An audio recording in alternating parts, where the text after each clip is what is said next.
Assalamualaikum warahmatullahi wabarakatuh. Salam sejahtera bagi kita semua. Apa kabar teman-teman semua? Apa kabar Bapak Ibu semua? Mudah-mudahan kita semua senantiasa selalu dalam lindungan Allah dan selalu dalam keadaan sehat walafiat. Amin ya. Menanggapi pertanyaan-pertanyaan teman-teman saya kemarin dari video-video yang kemarin dia. Kemarin saya menyinggung tentang yang namanya scaffolding. Kemudian teman-teman saya bertanya, Pak Anit, apa sih scaffolding itu? Kemudian seperti apa sih kekuatan scaffolding itu? Nah, dalam video ini saya ingin sharing-sharing, saya ingin berbagi ilmu kepada teman-teman semua, kepada Bapak Ibu semuanya tentang scaffolding. Cuma tidak akan terlalu detail, ya tidak akan menjelaskan satu persatu jenis-jenis scaffolding. Cuma secara umum saja, ya. Seperti apa kekuatannya dan seperti apa saja material yang digunakan. Baik, langsung saja. Scaffolding, kalau kita berbicara tentang yang namanya scaffolding atau stagger, sesuai dengan peraturan Menteri Tenaga Kerja atau Permenaker nomor 1 tahun 80 tentang konstruksi bangunan gitu ya.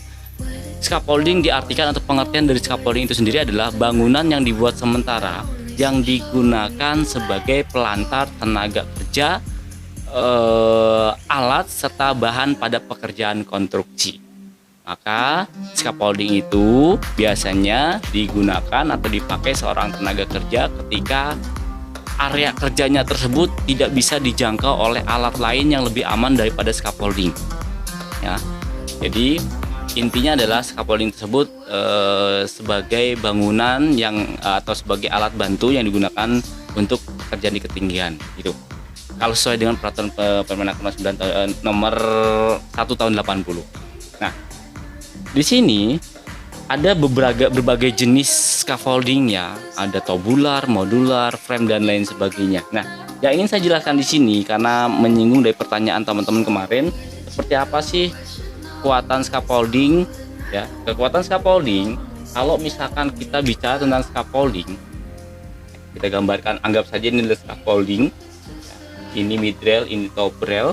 Kemudian kita bicara seperti ini. Nah, terkadang kita itu menggunakan scaffolding, begitu orang sudah berada di atas, kita selalu berbicara berapa sih kapasitas scaffolding ini. Ya, perlu kita ketahui yang namanya scaffolding itu ada yang namanya beban hidup dan ada juga beban mati. Nah, ketika kita bicara tentang beban hidup, artinya yang sesuai dengan Permenaker nomor 1 tahun 80, scaffolding yang digunakan sebagai pelantar tenaga kerja, alat serta bahan pada pekerjaan konstruksi. Jadi sesuai dengan Permenaker tersebut, scaffolding ini digunakan untuk orang, ya, pekerja, kemudian alat yang dia bawa di area tersebut dan material yang dia bawa pada saat melakukan pekerjaan di ketinggian. Makanya hitungannya adalah nanti beban hidup.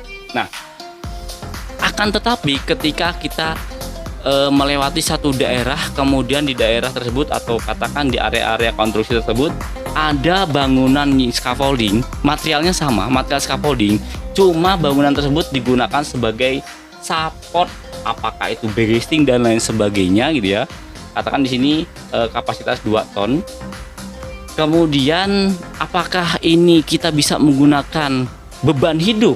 Di mana beban hidup itu dibagi 3. Biasanya beban hidup itu ada yang namanya light duty gitu ya, ada medium duty dan ada heavy duty.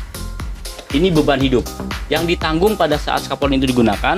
Untuk light duty, medium duty dan heavy duty adalah beban hidup. Apa saja yang ditanggung? Manusia, material dan alat. Tapi ketika yang ditanggung atau yang ditopang itu adalah backlifting, ya, saya sarankan itu tidak cocok kalau teman-teman menggunakan perhitungannya itu menggunakan light duty, medium duty dan heavy duty ya. Nanti ada perhitungan beban mati di mana saya punya beberapa tools ya yang saya dapatkan, yang saya pelajari waktu itu dari orang Singapura, yang saya pelajari dari teman-teman saya. Nah ini ya, jadi hitungannya nanti kalau dia digunakan sebagai support, backlifting dan sebagainya nanti menggunakan beban mati. Itu saran saja ya. Nah, bicara tentang light duty, medium duty dan heavy duty ya, yang pertama adalah kita bicara tentang light duty. Light duty, kapasitas untuk light duty adalah 225 kg per bay Artinya scaffolding itu ada yang namanya bay, ada yang namanya lift, di mana susunan ke samping ini biasa disebut sebagai bay dan susunan ke atas di sini biasa disebut sebagai lift. Jadi dalam gambar ini katakan ada 2 bay dan 2 lift gitu ya. 2 bay ke samping 2 lift. Jadi bay 1, bay 2, lift 1, lift 2. Nah, ketika kita bicara tentang light duty atau kelas ringan, maka kapasitasnya adalah 225 kg per bay. Di sini 225, di sini 225. Maka dari itu ketika pekerja kita bekerja di area scaffolding paling atas, kemudian kita harus bisa memperkirakan beban. Kita sebagai seorang safety man, safety inspector, safety officer, supervisor scaffolding, bahkan teknisi scaffolding harus memahami minimal klasifikasi dari kapasitas scaffolding ya. Nah, light duty, Pak, ternyata orang yang di atas itu ada 10 orang ya. Di mana 10 orang kalau kita kalikan 10 kali rata-rata satu orang itu 80 kilo sama dengan 800 kilogram gitu ya. Maka scaffolding ini beban hidupnya yang ditanggung adalah 800 kilogram. Kita lihat scaffolding yang kita bangun, Pak. Kalau kita membangun scaffolding itu light duty atau kelas ringan, maka kapasitas dalam 1B-nya adalah 225. 225 tambah 225 ini 450. Kapasitas scaffolding kita 450, tapi ternyata yang kita tanggung pekerja di atas, material dan alat yang dia gunakan ada 800 kg. Ya. Kalau bisa tenang kuat. Ya, karena itu nanti ada hitungan beban mati. Ya, kuat. Tapi kembali lagi ketika pekerjaan itu dilakukan, orang yang ada di atas muatannya atau kapasitasnya lebih besar daripada kapasitas scaffolding yang kita bangun, itu sudah melanggar acuan atau standar gitu ya. Nah, itu tadi light duty. Nah, kita bisa tahu light duty itu dari mana gitu ya. Kita bisa tahu itu light duty dari mana? Dari ukuran panjang dan lebar scaffolding yang kita bangun. Contoh, kalau saya bangun scaffolding seperti ini gitu ya, panjang dan lebar. Nah, yang panjang di sini ya, pipa horizontal yang panjang biasa disebut ledger. Jadi untuk mengetahui mana ledger mana transom ya, ini ledger yang panjang. Kemudian yang pendek di samping sini namanya transom. Nah, supaya kita tahu kapasitas light duty itu ukurannya berapa kali berapa sih ya, kita lihat ya. Kapasitas light duty atau panjang dan lebar dari light duty sesuai dengan standar AS dan BS, Australia Standard dan British Standard. Di situ dikatakan panjang ledger untuk light duty itu adalah berkisar 3 meter ya, dikali lebarnya adalah 2,4 ya, kurang lebih seperti itu. Jadi panjang dan lebar untuk scaffolding klasifikasi light duty adalah panjangnya 3 meter, kemudian transomnya adalah 2,4. Itu bisa dikatakan klasifikasi atau kelas scaffolding ringan atau light duty. Nah, maka dari itu ketika teman-teman melakukan inspeksi di lapangan, mengecek scaffolding di lapangan, kemudian ukuran scaffoldingnya itu adalah 3 kali 2,4, maka itu sudah dapat dipastikan bahwasanya scaffolding itu berkapasitas light duty atau kelas ringan. Nah, dari hal ini kita bisa melihat orang yang ada di atas, orang yang bekerja di atas itu berapa orang ya.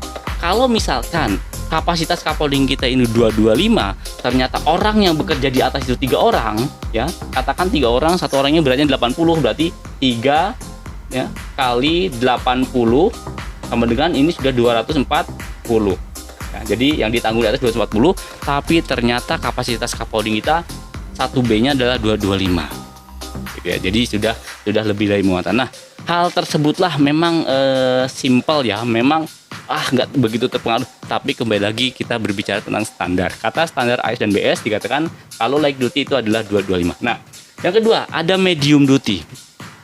Medium duty itu adalah 450 kg per bay. Jadi di sini satu bay-nya 450, di sini 450.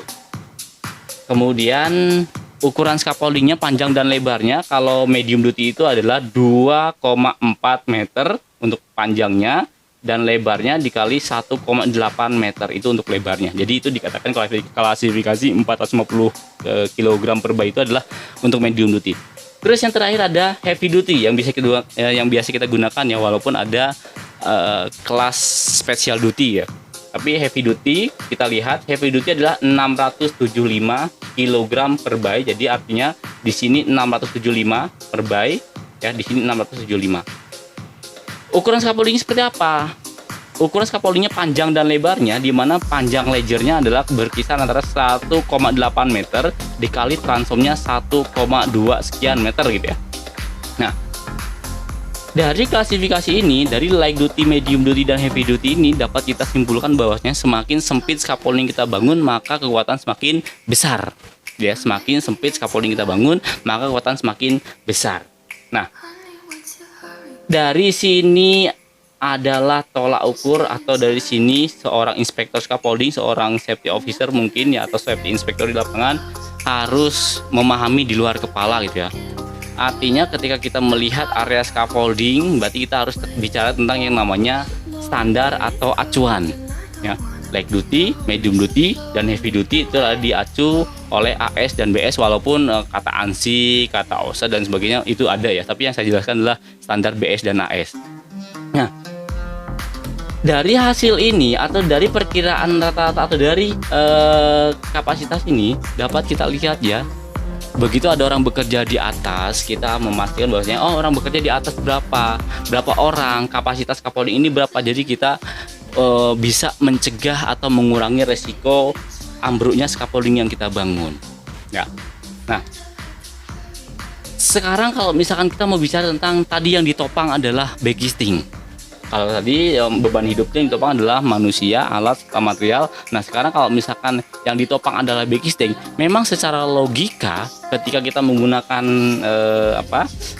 beban hidup atau menggunakan standar ini, light duty, medium duty, heavy duty, Pak, saya menopang 2 ton ya. Logikanya adalah pada saat saya mau menopang 2 ton timbul, kalau dulu memang saya menggunakan ini ya, jadi pada saat saya mau menopang backisting dan sebagainya saya menggunakan standar ini, light duty, medium duty, dan heavy duty. Logikanya adalah, Pak, saya menopang 2 ton. Nah, otomatis ya tinggal kita bikin banyak bay, berapa bay, supaya bay yang kita bangun ini bisa menopang 2 ton. Artinya gini, Pak, saya membuat kurang lebih adalah 3 bay, di mana 3 bay ini saya gunakan heavy duty. Kalau kita membuat heavy duty, berarti heavy duty satu bay-nya adalah 675 kapasitasnya. 675, 675, 675. Di mana 67 atau 4 bay lah ya. Di mana 675 kali 4 di sini sudah berkisar antara kurang lebih ya 2,4 ton lah kurang lebih.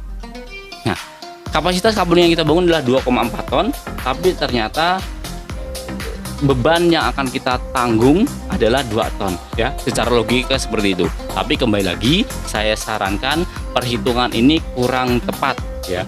Jadi untuk menghitung beban mati nantinya itu kita gunakan tools ya, kita gunakan alat gitu ya, alat penghitungan untuk benar-benar menghitung beban mati. Jadi kembali lagi saya tekankan, ketika kita bicara tentang light duty, medium duty, dan heavy duty itu hanya digunakan sebagai perhitungan perkiraan, yang ditanggung adalah manusia, alat serta bahan pada bekerja konstruksi. Ya, mungkin nanti di video berikutnya saya akan detail ya menjelaskan tentang beban mati perhitungan seperti apa. Ya. Kemudian, nah, yang menjadi pertanyaan kemarin adalah, Pak, kita hubungkan dengan bekerja ketinggian, Pak, pada saat saya bekerja di area sini, gitu ya, saya bekerja di area atas ini, boleh nggak saya mencantolkan pada top rail ataupun mid rail, atau top rail dan mid rail? Ya, jawabannya boleh. Loh, kemarin katanya ini hanya sebagai pencegah jatuh, di mana kapasitas pencegah jatuh itu adalah 0,9 kN. Sedangkan saya mencantolkan di sini, begitu orang itu terjatuh, khawatirnya kapasitas dari handrail atau top rail tersebut tidak bisa menopang atau tidak bisa menahan seorang tenaga kerja. Ya, kembali lagi, kalau kita bicara tentang hitung-hitungan engineer, ya, hitung-hitungannya engineer. Kemudian pada saat kita mencantolkan di area tersebut, kita lihat Pak. Nah, di sini juga saya ingin menjelaskan beberapa jenis pipa scaffolding. Katakan ini salah satu pipa scaffolding. Jadi kita harus tahu dulu ya, seorang safety inspector atau seorang supervisor scaffolding sebelum dia menggunakan scaffolding, sebelum pekerja menggunakan scaffolding, kenapa kok harus dikasih tagging dulu ya, tagging seperti ini supaya apa? Supaya si pekerja itu bisa tahu kapasitas si scaffolding tersebut. Sekarang asumsinya adalah ketika saya mau naik ke atas, kemudian tahu dari mana saya kapasitas scaffolding tersebut ya. Pekerja yang mau naik ke atas, dia tahu dari mana bahwasanya scaffolding itu layak atau tidak layak untuk digunakan. Makanya ada yang namanya tagging, ini tagging scaffolding ya, digunakan sebagai tanda bahwasanya scaffolding itu sudah layak atau belum layak untuk digunakan. Nah, hijau dikatakan bahwasanya scaffolding itu layak digunakan, kemudian warna merah itu belum layak digunakan. Karena apa? Seorang pekerja sebelum dia naik ke atas, dia harus tahu dulu berapa kapasitas scaffolding yang kita gunakan. Nah, maka dari itu di tagging tersebut tertera, di sini terlihat ada light duty, medium duty, dan heavy duty. Ini heavy duty, medium duty, dan light duty. Supaya apa? Supaya menandakan bahwasanya scaffolding itu kapasitasnya sekian kilogram per bay. Ya. Nah, seperti itu. Makanya scaffolding itu wajib terpasang tagging supaya kita tahu berapa kapasitasnya. Nah, kembali lagi ke material. Nah, ini tube pipa ini biasanya digunakan untuk tubular scaffolding. Nah, di sini yang sering saya lihat waktu itu saya sedang melakukan yang namanya inspeksi atau sedang melakukan yang namanya safety patrol. Kemudian di proyek saya itu begitu saya inspek ternyata mayoritas menggunakan pipa air. Ya. Apa bedanya pipa air dan pipa scaffolding? Kalau pipa scaffolding itu biasanya tertera marking yang berstandar. Contoh, di sini ada pipa scaffolding. JIS, Anman, kemudian 2.4 dan lain sebagainya. Nah, yang ingin saya jelaskan sedikit saja, di mana JIS itu adalah Jepang International Standard, ada juga yang tulisan AS Australia Standard, ada juga yang BS British Standard, silakan. Kemudian Anman itu adalah nama produsennya ya, yang memproduksi. Kemudian 2.4 adalah ketebalan. Di mana pipa scaffolding pada umumnya itu yang digunakan adalah diameter 48,3 ya, 48,3. Nah, maka dari itu ketika kita melakukan inspeksi pada saat scaffolding yang kita gunakan itu sudah ada marking dan berstandar, itu sudah dinyatakan baik untuk digunakan gitu ya. Nah, pertanyaannya adalah Pak, pada saat saya melihat scaffolding di lapangan dan yang saya gunakan itu scaffolding pipa air, apakah itu tidak boleh? Saya jawab, ya boleh-boleh saja, asalkan pipa air tersebut itu tingkat tensile strength-nya itu sudah sesuai dengan AS, BS, JIS dan lain sebagainya. Contoh ya. Suatu ketika saya melakukan inspeksi di lapangan, ternyata memang di tempat kerja saya waktu itu menggunakan pipa air. Di mana pipa air itu biasanya di setiap ujungnya itu ada ulirnya gitu lah. Tapi terkadang penjual lebih pintar, sebelum dijual mereka potong dulu ulirnya supaya dia ketahuan bahwasanya itu pipa air ya, dengan diameter yang sama. Kemudian tertera di situ biasanya ada yang saya pernah lihat itu, mungkin nanti saya tayangkan di sini ya, ada standar SNI 0039 2013. Nah, begitu kita lakukan meeting ya antara scaffolder, inspektor, kemudian supervisor scaffolding, baik itu subkon, mainkon, dan konsultan, kita meeting bareng gitu ya. Standar SNI yang digunakan untuk pipa-pipa yang saya pakai di lapangan untuk memasang scaffolding itu ternyata begitu kita track standarnya, bahwasanya pipa tersebut digunakan sebagai saluran air bersih. Nah, ini sudah dapat dipastikan bahwasanya pipa yang saya gunakan di lapangan itu adalah pipa air. Nah, pertanyaannya boleh atau tidak? Ya, kalau mau dibilang boleh, berarti pipa tersebut harus diuji. Ya, pada saat diuji dan keluar yang namanya sertifikat atau mil sertifikat, karena setiap pipa scaffolding yang kita pasang, yang kita bawa ke site itu harus punya yang namanya mil sertifikat. Ya, sertifikat pengujian. Nah, minimal mau diameternya itu, karena bermacam-macam ya pipa scaffolding. Memang pada umumnya biasa digunakan 48,3, cuma ada juga yang aluminium tube itu menggunakan 48,4, ada juga yang aluminium atau steel tube ada yang 45 mili, kemudian ada juga yang 55 mili ya. Itu beragam, nggak masalah ya, mau berapapun itu diameternya, bahkan ya pipa air diameternya sama, asalkan stensil strength-nya itu kalau nggak salah, kalau kita lihat di standar AS dan BS gitu ya, minimal adalah 262 MPa ya itu. Kemudian prof stress-nya adalah 241 MPa ya. Itu bisa dikatakan sebagai pipa scaffolding yang standar ya. Intinya adalah kembali lagi based on data, harus ada data. Nah, disitulah baru kita bisa menguatkan bahwasanya walaupun pipa air tapi sudah diuji, udah keluar mil sertifikat bahwasanya tensile strength-nya adalah 26 atau di atas 262, itu sudah dikatakan standar. Itu penting sekali.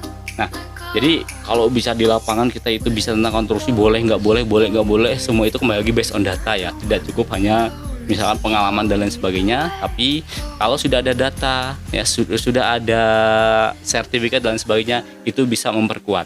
Nah, pertanyaannya kembali lagi ke tadi. Nah, pada saat saya mencantolkan di area di sini, mencantolkan lanjar atau hook kita di area top rail dan mid rail, itu nanti kita kembali lagi melihat dari yang namanya standar yang diacu di BS 59793 kalau nggak salah ya. Boleh nanti teman-teman kita tanya, atau nanti saya lihat di sini nih, mungkin ada nih. Nah, oke. Nah, kata standar tersebut bahwasannya tergantung material atau pipa yang kita gunakan, material bekas atau material yang sudah digunakan atau material yang baru. Kalau misalkan material yang baru itu adalah perkiraannya ketika jarak antara titik satu di sini dengan titik satunya lagi sini, titik 1 ke titik 2, itu katakan Pak, jarak di sini angkur 1 dan angkur 2 untuk pipa scaffolding itu adalah kurang lebih 1,2 meter. Nah, begitu kita lihat standar di sini bahwasanya kalau misalkan kita menggunakan jarak antara angkur 1 dan 2-nya, angkur 1 ke angkur 2 ini 1,2, maka ketika kita menggunakan pipa yang baru ya, center point masanya di sini ya, perkiraan kapasitasnya adalah 269, dan ketika kita menggunakan pipa yang bekas ya, center point massa di tengah-tengah sininya adalah kurang lebih 242, itu center point massanya. Nah, ketika kita menggunakan untuk mencantolkan lanjat, maka bisa jadi kita menggunakan beban yang didistribusikan ya. Seperti apa beban yang didistribusikan? Pada saat kita mencantolkan lanjat baik pada top rail ataupun mid rail, yang kita harus tahu adalah pipanya pipa bekas atau pipa baru. Kalau pipa baru, maka beban yang didistribusikan untuk satu pipa yang berjarak antara 1,2 ya, dari titik 1 ke 2, itu beban yang didistribusikan bisa menanggung sampai 538 kg ya.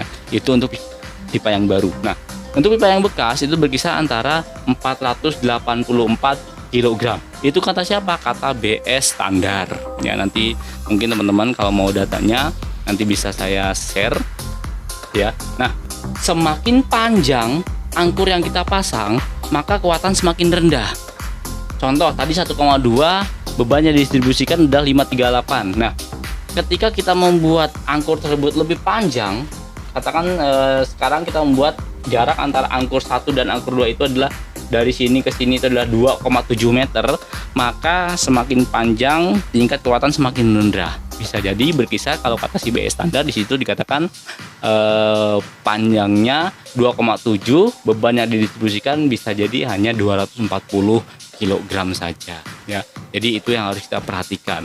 Maka setiap kita menggunakan media scaffolding, kita harus sedikit memahami atau bahkan bagus lebih banyak memahami ya tentang area kerja kita, tahu standar dan ada datanya. Itu yang paling penting ya. Nah, bahkan mungkin juga nanti kita akan jelaskan yang namanya klem coupler gitu ya. Klem yang coupler seperti ini ya, biasa kita gunakan di lapangan seperti ini. Jadi kita harus tahu juga begitu kita pasang klem dan lain sebagainya, kita nginspeksi, cek, tapi kita tidak tahu detail berapa kapasitasnya, itu juga kurang lengkap lah ya. Nah, mungkin teman-teman itu saja yang ingin saya sampaikan sedikit banyaknya. Kalau ada kurang-kurangnya, memang itu adalah sifat manusia ya, selalu kurang, karena kesempurnaan kembali lagi hanya milik Allah yang di atas ya.